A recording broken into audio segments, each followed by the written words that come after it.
لو كان النبي صلى الله عليه وسلم بيننا الآن شغلي تقدي تقولي له وشغلي تقدي تديري له. نحكي له شو صنع شو عم داين مسلمين ما سؤال أهلي دايو مسلمين ما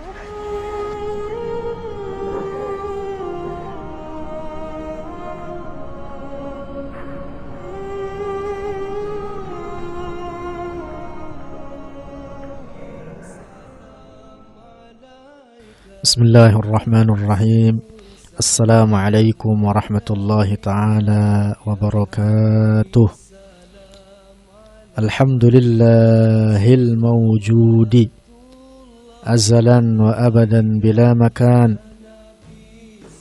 والذي لا يجري عليه زمان.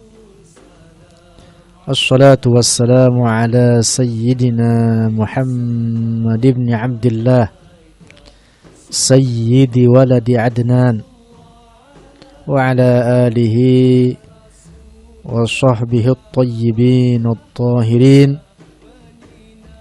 أما بعد، kaum muslimin wal muslimat rahimakumullah. Dalam kesempatan ini insyaallah kita akan membahas tentang tinjauan syariat tentang peringatan Maulid Nabi Muhammad sallallahu alaihi wasallam. Kelahiran Nabi Muhammad sallallahu alaihi wasallam ke muka bumi ini merupakan karunia teragung yang dianugerahkan oleh Allah untuk umat manusia. Kelahirannya seperti matahari terbit menyinari alam semesta dari kegelapan malam. Rasulullah Nabi Muhammad kelahirannya bagaikan bulan purnama di antara bintang-bintang dan laksana air di tengah-tengah gurun Sahara. Cahayanya menjanjikan kebahagiaan dan ketentraman abadi. Kesejukannya menghantarkan kemenangan dan kesejahteraan yang hakiki. Alangkah agung Nabi kita Nabi Muhammad sallallahu alaihi wasallam. Rabiul Awal adalah bulan yang dinanti-nantikan oleh umat Islam di seluruh penjuru dunia. Oleh karena pada bulan inilah Nabi kita Muhammad sallallahu alaihi wasallam, sang penghulu sekaligus penutup para nabi, pemimpin yang sekaligus penutup para nabi dan rasul, yang merupakan kekasih Allah, Sayyidul Anbiya wal Mursalin, penghulu atau pemimpin para nabi dan para rasul, wa khatimuhum, dan penutup para nabi dan para rasul, kekasih Allah, dambaan manusia. Pada bulan tersebut, pada bulan Rabiul Awal tersebut dilahirkan. Kelahirannya ditandai dengan kejadian-kejadian yang menakjubkan, yang merupakan pertanda keagungan siapa yang dilahirkan. Siapapun akan bangga dan bersyukur atas kehadiran Rasulullah di muka bumi ini. Betapa tidak, karena atas jasa besarnya lah umat Islam terselamatkan dari jurang kenistaan yang tiada penghabisan. Tentunya Rasulullah adalah penyelamat bagi mereka yang mau mengikuti ajarannya. Memperingati hari kelahiran Nabi Muhammad sallallahu alaihi wasallam adalah salah satu bentuk rasa syukur kita sebagai umat Islam atas kelahirannya. Di samping bahwa peringatan Maulid Nabi juga menjadi momen yang sangat berharga untuk kembali mengingat perjuangan Rasulullah sallallahu alaihi wasallam dalam menegakkan panji-panji kebenaran di muka bumi ini, sehingga kita dapat menjadikan beliau Rasulullah sebagai suri tauladan kita dan mempraktekkan akhlak-akhlak kita dalam keseharian kita. Kaum muslimin rahimakumullah, terkait dengan nasab atau turunan Rasulullah sallallahu alaihi wasallam, silsilah beliau ke arah atas.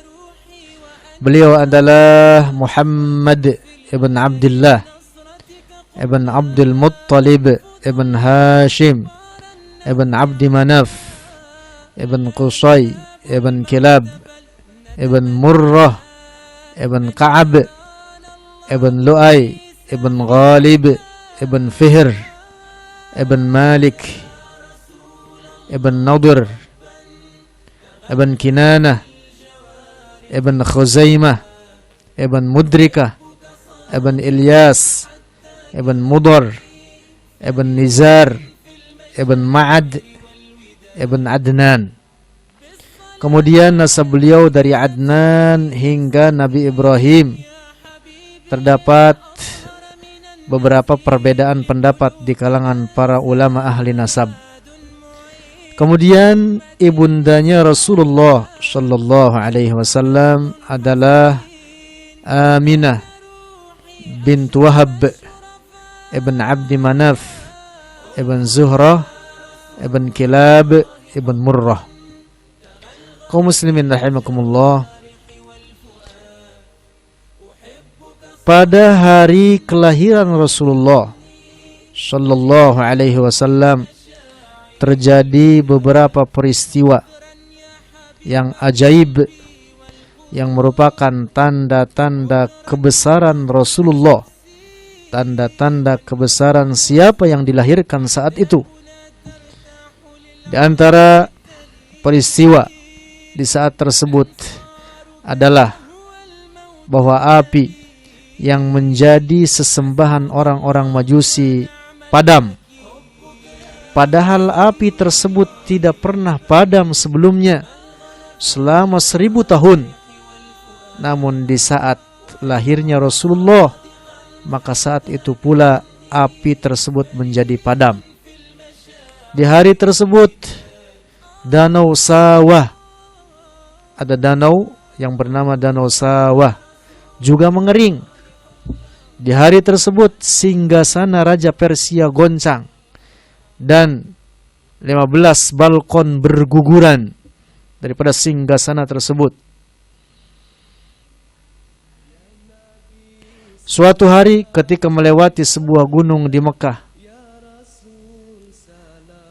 ia tidak melewati pepohonan dan bebatuan kecuali mengucapkan salam kepadanya, Assalamu alayka ya Rasulullah. Di antara dua pundak Rasulullah terdapat cap, semacam stempel yang disebut dengan khatamun nubuwah. Senantiasa awan tebal dengan setia menaungi Rasulullah sallallahu alaihi wasallam dari sengatan terik matahari kemanapun Rasulullah sallallahu alaihi wasallam berjalan.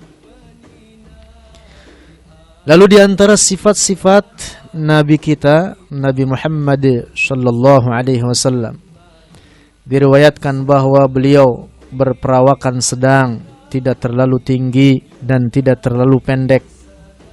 Mukanya bersinar bagaikan rembulan di malam purnama. Bulu matanya panjang dan melengkung. Janggutnya lebat dan rapi. Antara satu pundak dengan pundak yang lainnya berukuran lebar. Rambutnya memanjang sampai pundaknya. Ketika Rasulullah wafat pada usia 63 tahun, tidak terdapat lebih dari 20 helai rambut yang berwarna putih atau uban, baik rambut kepala maupun pada jenggotnya. Nabi Muhammad adalah sosok seorang laki-laki sejati. Allah memberikan kekuatan baginya sebanding dengan 40 orang laki-laki perkasa. Nabi Muhammad adalah seorang pemberani. Dia ditakuti oleh musuh-musuhnya dan disegani oleh sahabat-sahabatnya.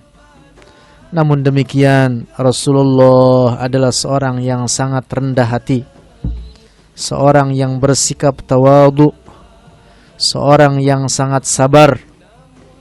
Tutur katanya halus dan penuh dengan hikmah. Tidak pernah menyakiti hati para sahabat-sahabatnya, baik yang baru ia kenal ataupun yang sudah lama ia kenal. Sungguh akhlak Rasulullah adalah akhlak yang sangat mulia. Bila kita hendak gambarkan tentang akhlak Rasulullah, maka gambaran yang paling tepat adalah akhlak Al-Quran.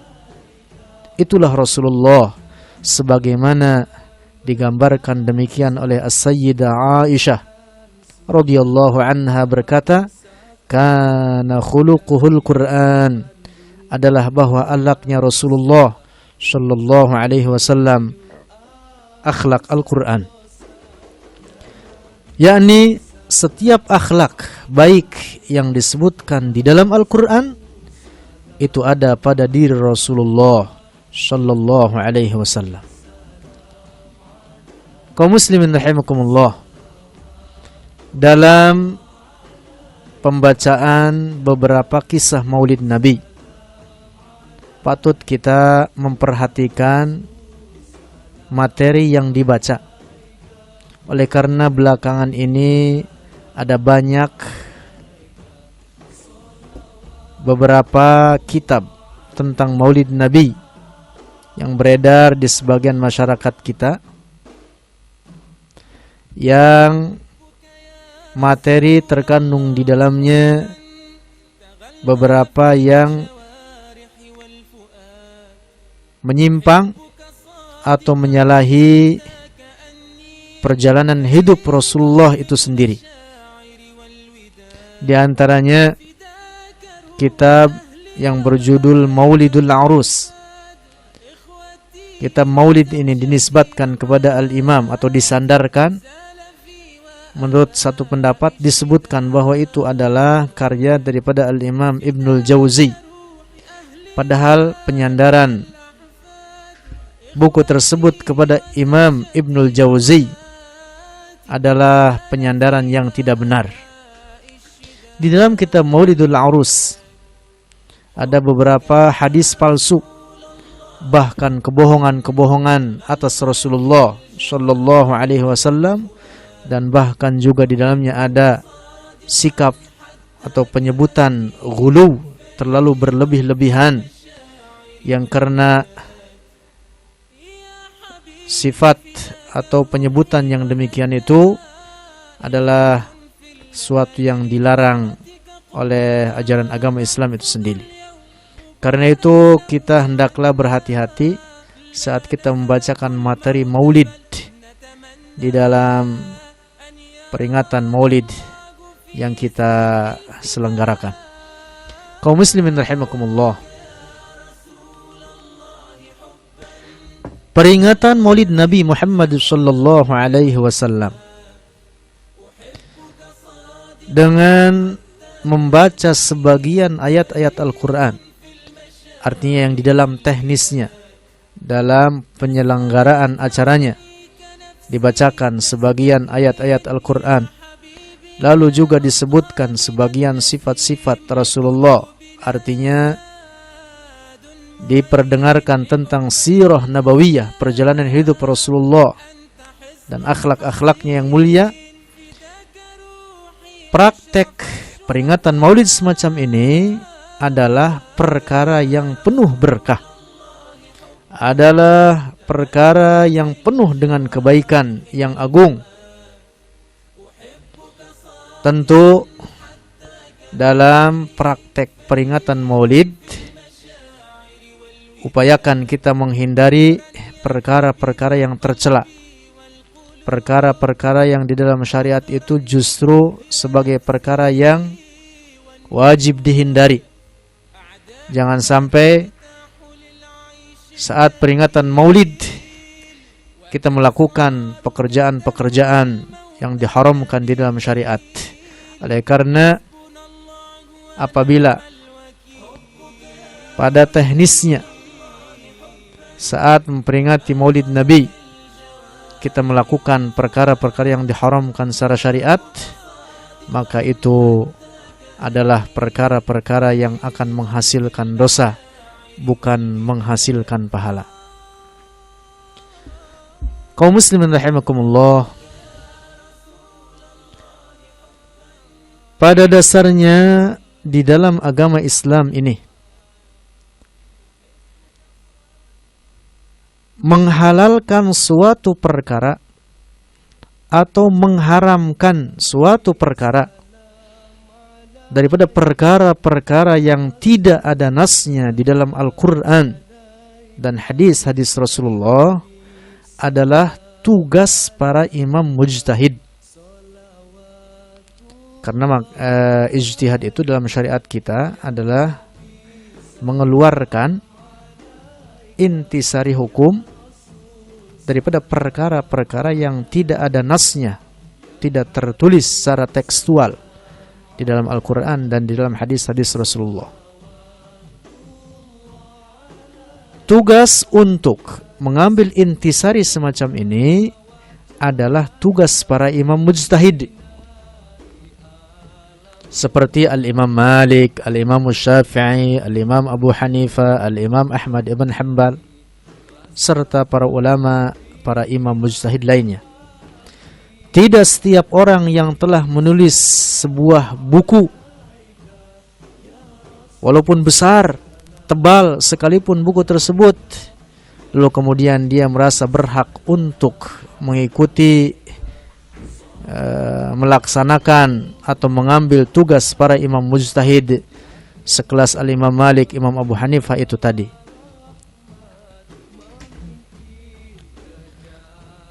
Menghalalkan dan mengharamkan suatu perkara itu adalah tugas para imam mujtahid yang telah mencapai syarat-syaratnya.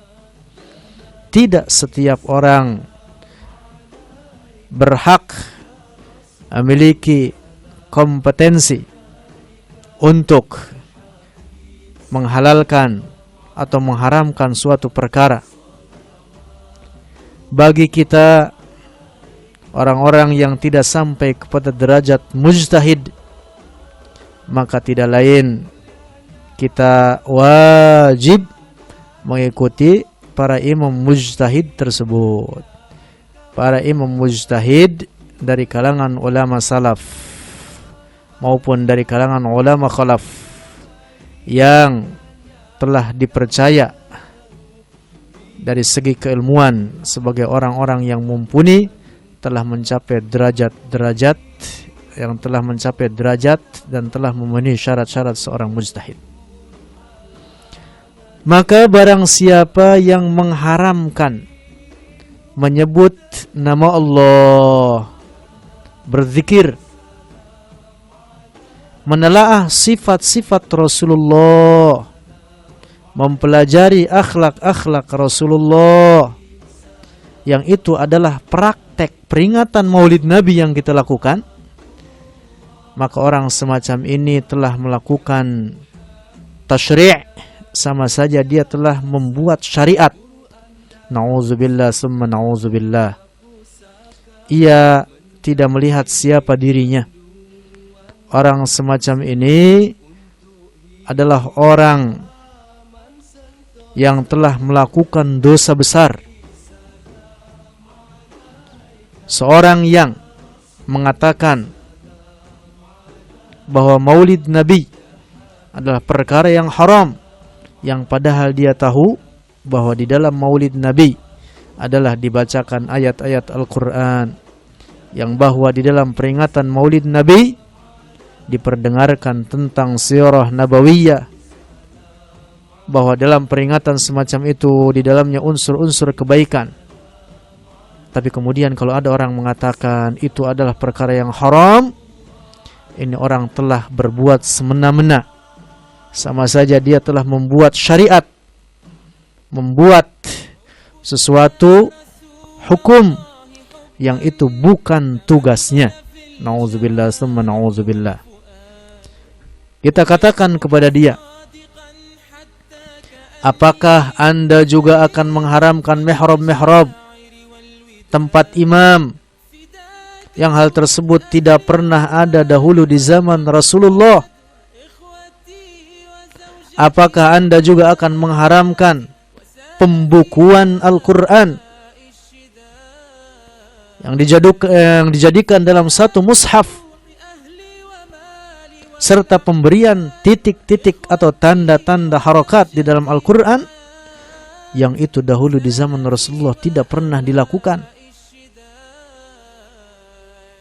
Kalau Anda melakukan pengharaman terhadap perkara-perkara tersebut, maka berarti Anda telah menyalahi umat Islam, menyalahi para sahabat, dan berarti Anda telah mempersempit keluasan yang Allah berikan kepada para hambanya untuk melakukan perbuatan-perbuatan yang baik. Sesungguhnya Allah memerintah kita untuk melakukan perbuatan yang baik, dan perbuatan baik itu sangat banyak. Tentu tidak harus disebutkan satu persatu. Allah berfirman, waf'alul khair, perbuatlah oleh kalian akan kebaikan-kebaikan. Sungguh bahwa peringatan Maulid Nabi di dalamnya adalah kebaikan-kebaikan, di dalamnya adalah baca Al-Quran. Baca Al-Quran adalah kebaikan. Di dalam Maulid Nabi adalah dibacakan tentang sirah nabawiyah, perjalanan hidup Rasulullah untuk kita teladani. Di dalamnya dibacakan, diperdengarkan tentang akhlak-akhlak mulia Rasulullah Sallallahu Alaihi Wasallam untuk kita teladani. Maka tentu peringatan Maulid semacam ini adalah peringatan yang sangat baik, peringatan yang sedikit pun tidak menyalahi ajaran Islam. Yang karena itulah maka para ulama sudah beratus tahun telah mempraktekkan peringatan Maulid Nabi ini. Di dalam sebuah hadis Rasulullah sallallahu alaihi wasallam bersabda, "Man sanna fil Islam sunnatan hasanatan falahu ajruha wa ajru man 'amila biha ba'dahu min ghairi an yanqusa min ujurihim syai'." Rawahu Muslimun. Rasulullah mengatakan, barang siapa yang memulai atau merintis dalam Islam ini sebuah perkara yang baik, maka ia akan mendapatkan pahala daripada perbuatan baiknya tersebut, juga mendapatkan pahala dari orang yang mengikutinya setelahnya tanpa berkurang sedikit pun daripada pahala mereka. Hadis sahih riwayat Imam Muslim. Hadis ini memberikan pemahaman bahwa perkara yang baik, perkara yang baharu, tidak semuanya sesat, tidak semuanya menyalahi Al-Quran dan hadis. Ada kalanya perkara yang baharu sejalan dengan Al-Quran dan hadis. Dan bila kita rintis perkara baharu semacam ini yang sejalan dengan Al-Quran dan hadis, maka tentulah akan menghasilkan pahala. Termasuk salah satunya, contoh bagi itu adalah peringatan Maulid Nabi Muhammad sallallahu alaihi wasallam. Sahabat Umar bin Al-Khattab diriwayatkan bahwa beliau adalah khalifah yang punya inisiatif untuk mengumpulkan para sahabat dalam salat tarawih, di mana salat tersebut sebelumnya tidak pernah dilakukan oleh Rasulullah, bahkan juga tidak pernah dilakukan oleh sahabatnya Rasulullah Abu Bakar As-Siddiq. Salat tarawih dirintis pertama kali oleh sahabat Umar bin Al-Khattab yang saat itu adalah sebagai khalifah. Beliau merintis untuk salat tarawih dilakukan secara berjamaah. Beliau yang merintis salat tersebut dilakukan bersama-sama oleh para sahabat Rasulullah yang diimami oleh sahabat Ubay ibn Ka'ab. Dan setelah salat, Umar berkata di hadapan banyak orang, "Ni'mal bid'atu hadhihi." Sebaik-baik bid'ah adalah ini. Artinya bahwa sahabat Umar bin Khattab menamakan salat tarawih sebagai bid'ah. Oleh karena memang tarawih tidak pernah ada sebelumnya. Tapi demikian, sahabat Umar bin Khattab menamakan tarawih sebagai bid'ah yang baik. Ini juga memberikan pemahaman kepada kita bahwa bid'ah itu ada kalanya bid'ah yang baik. Al-Imam Syafi'i rahimahullah, sebagaimana diriwayatkan oleh Al-Imam Al-Hafiz Al-Baihaqi dalam kitab Manaqib Asy-Syafi'i, disebutkan bahwa Al-Imam Syafi'i berkata, "Al-muhdatsatu minal umuri darbani." Perkara-perkara yang baharu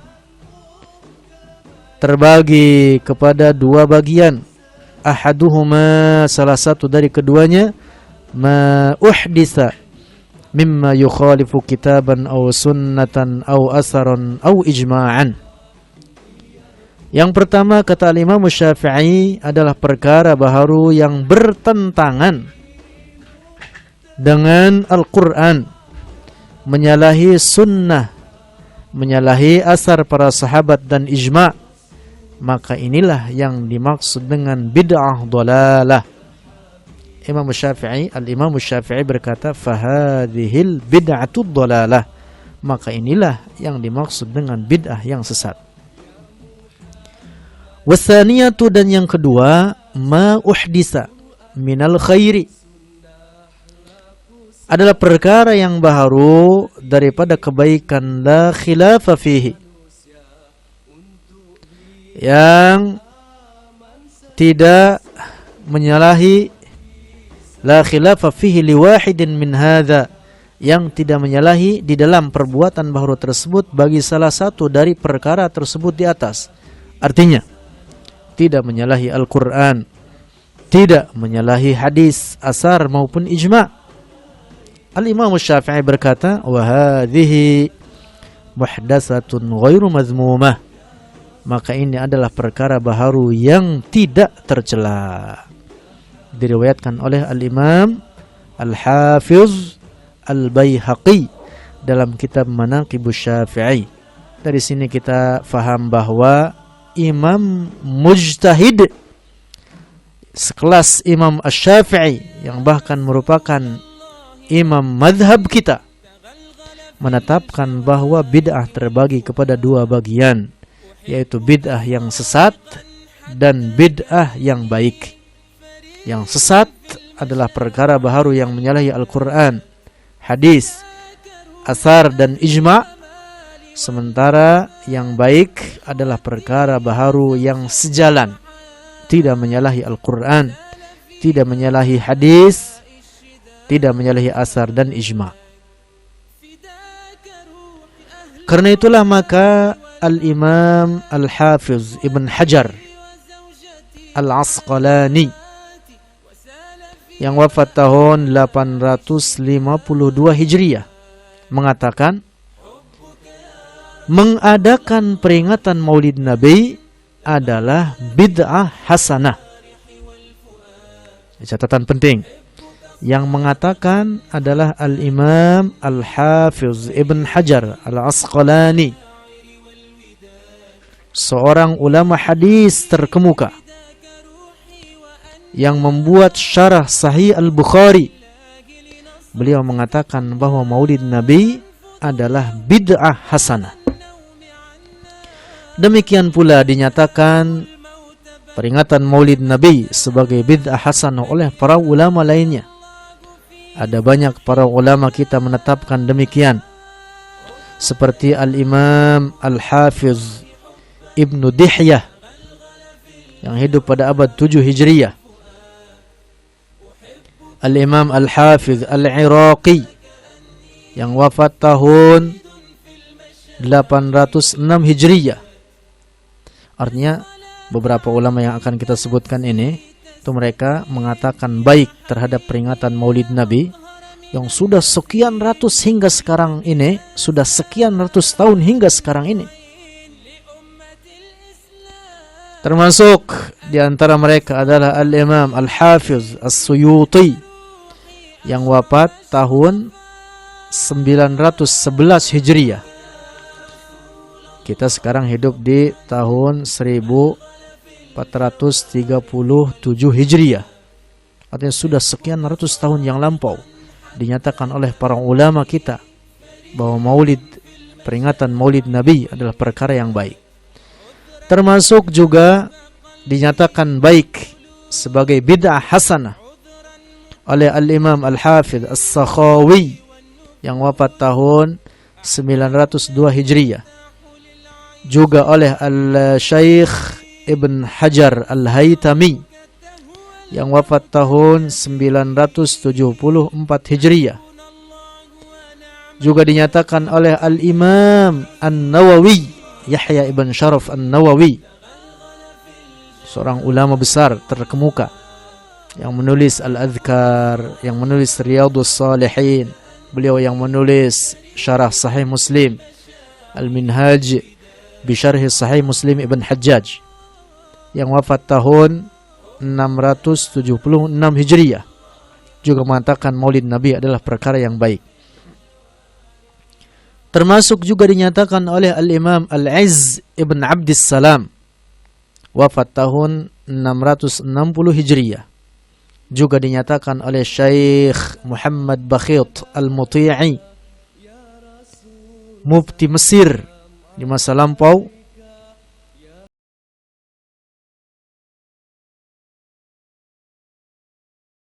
tahun 354 Hijriyah.